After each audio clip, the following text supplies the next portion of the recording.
The downhill spiral of the 2025 Florida State recruiting class is happening before our eyes, and it looks eerily similar to what Florida 2024 class looked like last year, where Florida last year, I think from the beginning to I think December, they had lost like 6 or 7 blue chip recruits, and they went from the number 3 class to I think like in the teens. Well, that's happening with Florida State right now. Since the beginning of the year, they've lost 5 blue chip recruits, 5 4 stars they've lost. And they went from, I think, like a top 10 class to now somewhere in the mid 20s.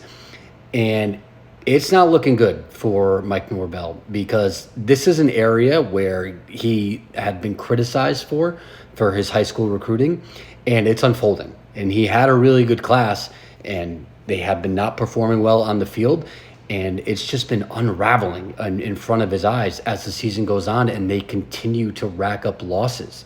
They have lost 4-star Dylan McCutcheon. He was like a top 100 player in the class, wide receiver. 2 wide receivers, Malik Clark, and then they also lost Myron Charles, wide receivers, CJ Wiley, Edge, Javion Hilson. All of these guys, blue chips. Javion Hilson, a top 50 player in the country. CJ Wiley, top 100 player in the country. Myron Charles, top 100 player in the country.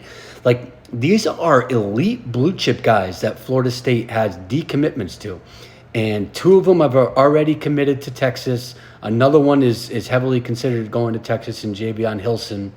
And I think CJ Wiley is kind of favored to go to Georgia right now. But these are really, really big losses for Florida State in a year where like they really need to bolster their high school recruiting because of what's happening on the field and the criticism that Mike Norvell is receiving. And this might not be the end of it. This can continue to run out. And the one thing that Florida had going for them, even though it was an unmitigated disaster last year when their recruiting class fell out, is they still were able to maintain their star recruit, DJ Lagway, their quarterback.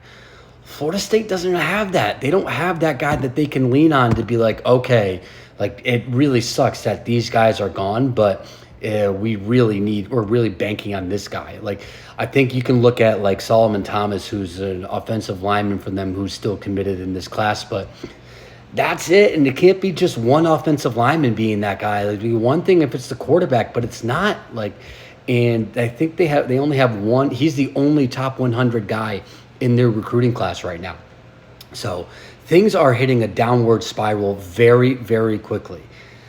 I don't know how Mike Norvell is going to really bounce back from that. He's going to have to really dive deep into the transfer portal for next year, because this class really isn't all that impressive anymore, and it's an area that he really needed to focus on.